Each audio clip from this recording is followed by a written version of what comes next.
तो इस वीडियो में जो हम करेंगे वो करेंगे examination of the oral cavity and the oropharynx with the help of the tongue depressor और द टंग स्पेचुला। इससे पहले जो मैंने वीडियो बनाई थी उसमें मैंने एक्सटर्नल एग्जामिनेशन का पूरा बताया था और एक एनाटॉमिकल व्यू दिया था, और अब हम करेंगे examination of the oral cavity proper and the oropharynx. तो अभी मैं आपको बताऊंगी कि टंग डिप्रेसर या टंग स्पेचुला क्या होता है। इसमें आप पिक्चर में क्लियरली देख सकते हैं कि इस तरह जो है वो टंग डिप्रेसर होता है और या फिर टंग स्पेचुला। इसकी एक कर्व्ड एंड होती है और एक स्ट्रेट एंड होती है। जो कर्व्ड एंड होती है वो हम वेस्टिब्यूल को या फिर बकल म्यूकोजा को देखने के लिए यूज़ करते हैं।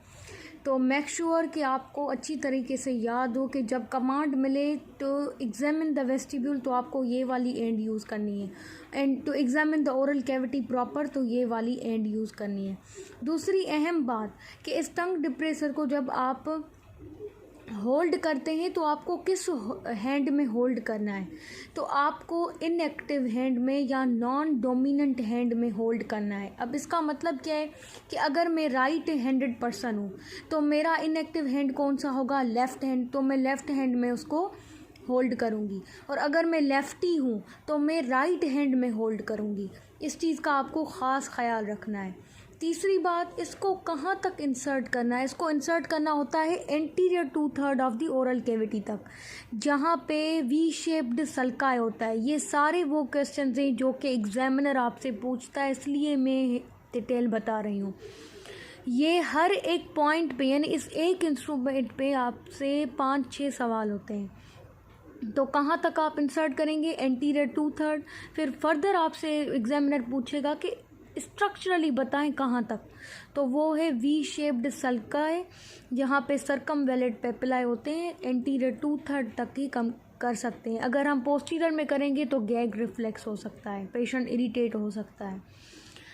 तो मैं इसको आपको हैंडल करने का तरीका प्रैक्टिकली दिखाती हूँ। मेरे पास ये है तो नहीं, पर मैंने इससे सिमिलर ये स्ट्रक्चर निकाला है। इतना ज़्यादा सिमिलर नहीं है, तो समझिए कि इसकी तो दोनों कर्व्ड एंड्स हैं, मगर समझिए इसकी ये स्ट्रेट एंड है और ये कर्व्ड एंड है।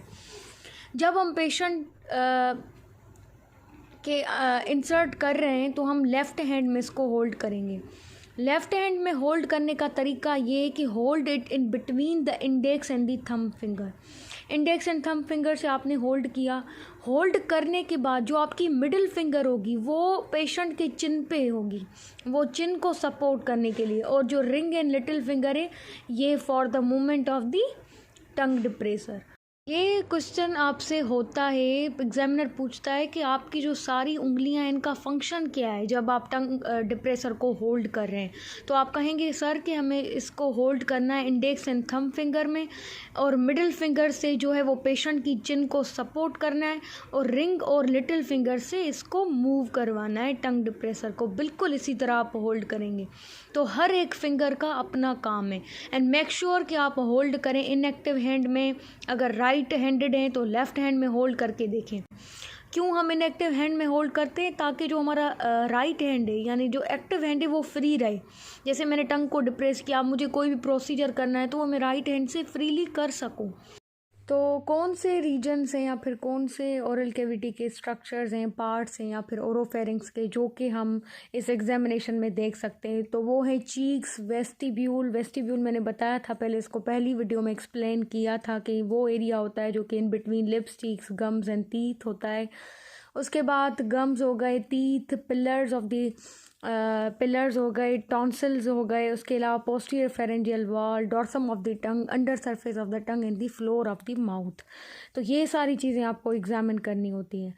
म्यूकोजा, अब हम पहले जो है वो एक थॉरो लुक देंगे ओरल कैविटी को। पेशेंट को कहेंगे कि अपना मुंह खोलें।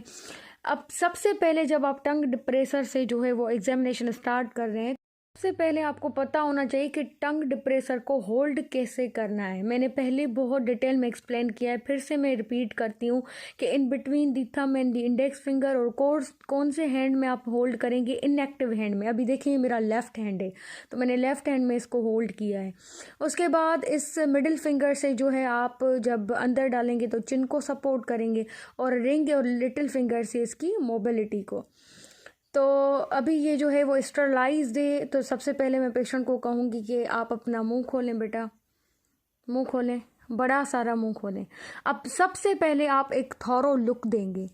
यहाँ पे आप जो है लाइट को भी, हेडलाइट को जो है उसकी लाइट को ऑन करेंगे और फोकस करेंगे। तो मैंने लाइट को ऑन किया और सबसे पहले मैंने जो है वो ओरल कैविटी को थॉरो लुक दिया। बेटा बड़ा मुंह खोलें, हाँ थॉरो लुक देंगे। थॉरो लुक देने के बाद आप चीक्स देखेंगे, वेस्टिब्यूल देखेंगे। अब उसका तरीका जो है वो क्या है कि आप क्लॉकवाइज और एंटी क्लॉकवाइज डायरेक्शन में जाएंगे। अब जैसे मैंने इसको इस तरह किया, ये इस तरह आप पूरा देखेंगे, ठीक है, इस तरह जाएंगे। फिर यहाँ से पूरा चीक्स का म्यूकोजा, ये मैं सही नहीं कर पा रही हूँ पर आपका तरीका जो हो ये होना चाहिए।